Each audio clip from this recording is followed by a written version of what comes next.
पप्पू, उद्या आपल्या दीदीला पाहायला पाहुणे येणारे, जाणार निंबू कोथिंबीर वगैरे घेऊन ये ना आजच.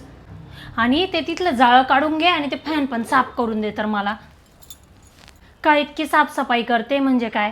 तो पोरगा एक तर तिकडच्या त्या लेडीज गँगसोबत येणार आहे मुलगी पाहायला.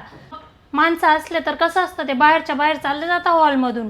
बायांची जात कशी राहते, सगळं बारीक बारीक बारीक निरीक्षण करतात. मग मुलीच्या आईवरून मुलीची परीक्षा करतात ते. तुला काय समजतं? अहो ताई, आम्ही तर ठरवलं होतं बाई, आपल्याला लुताईला पाहायला पाहुणे येतील त्याच्या आधी मस्त घराला रंग देऊ, मस्त कब्बशांचा सेट वगैरे सगळं नवीन विकत घेऊ. पण असं अचानकच उधळलं, आता काय करणार मग. म्हणून म्हटलं तुमच्याकडून कब्बशांचा सेट तरी घेऊन येते चांगला. आमचा एक कप कोणता आणि बशी कोणता असं झालंय, राजा राणीची जोडी सगळी बिघडून गेलेली आहे. बाई तिथं नाहीच म्हणते, लग्न करायचं आणि कोणत्या मुलाला भेटायचं. ताई, या पोरी अशा लग्नाला आधी नाही नाही म्हणतात आणि नंतर वर्षभर माहेरी पाय ठेवत नाही. आपल्याला का माहिती नाही का हो म्हणायचं आपण. आणि पाहिल्याबरोबर कुठे जमून जातं लगेच. सगळ्या गोष्टींचा असा मेळ तर जमून यायला पाहिजे ना, दोघांची पसंती व्हायला पाहिजे, सगळं जुळायला पाहिजे, तेव्हा तर गोष्टी पुढे जातात. बघत राहायचं म्हटलं एक एक एक. पोरगी आपली अशी नाकळ आहे. कपडे घ्यायला गेलो ना ताई, एवढा कपड्यांचा तिच्या डोक्यापर्यंत ढेगून जातो, तरी कपडे ती पसंत करत नाही. म्हटलं ही मुलगा काय पसंत करेल. पण म्हणून बघत राहायचं आतापासून एक एक एक 4 वर्ष का लागे ना. मग बाई अरेंज मॅरेज का असे ना, तू पसंत करशील तरच आपण पुढे जाऊ. सांगितलंय तिला बरोबर. नाही चांगलं सांगतात, पण मुलगा असं काही नाव ठेवायला जागा नाही म्हणे. मग बघूया आता पुढच्या गोष्टी, पुढे काय होतं काय नाही. बाई माझ्या साड्या अशा पोक्त राहतात, तिला काही आवडत नाही. म्हटलं मावशीकडे चांगल्या फॅन्सी साड्या राहतात बाई, मावशीकडून घेऊन येते मी. हां बघ, आपण तर ठरवलं होतं की म्हटलं बाई हिचं लग्न करायचं ठरवू, तेव्हा चांगल्या फॅन्सी साड्या घेऊ, चांगले ब्लाऊज शिवून देऊ हिला. पण मग आता अचानकच उधळलं, काय करते. म्हटलं घेऊन येते मावशीची साडी. तू ये बरं का उद्या. हां बोलवायची वाट नको बघू.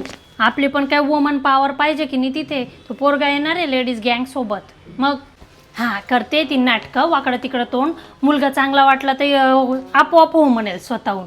आपल्याला काय माहिती नाही का गं बाई, हो म्हणायचं आपण तिला, तिचं मन धरून घ्यायचं थोडंसं. हॅलो वहिनी, येत आहे ना तुम्ही?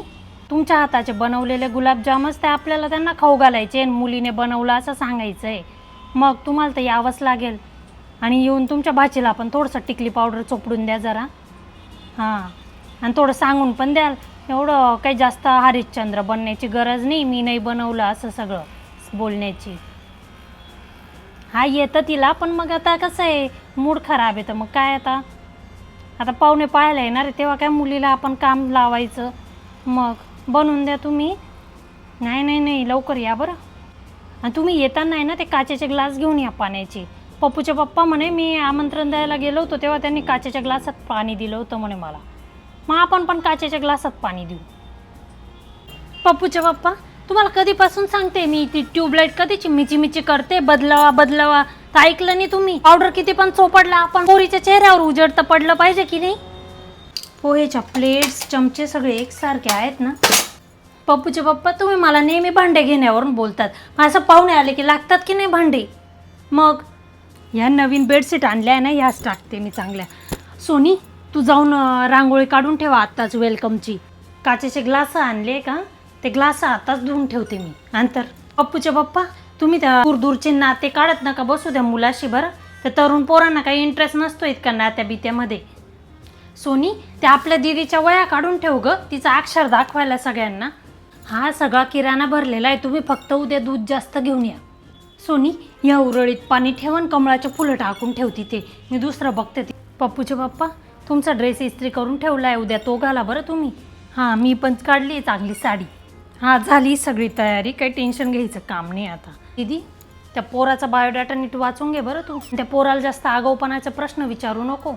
ते म्हणतील काय विचारायचं आहे ते, पण तू लिमिटमध्ये राहा. पण तू काही पण आगाऊपणाचे प्रश्न विचारू नको. हां जास्त फन्नी बनायची प्रयत्न करू नको. आणि त्या बाया येणार आहेत त्या मुलासोबत, टकमाक त्यांच्याकडे बघू नको टक लावून. चेहरावर आणि नजर खाली ठेवायची थोडीशी, नाही तर बघत बसेल टाकमाक त्यांच्याकडे. हा बाई, तुला मुलगा नाही आवडला तर नाही सांगू आपण, काही जबरदस्ती नाही.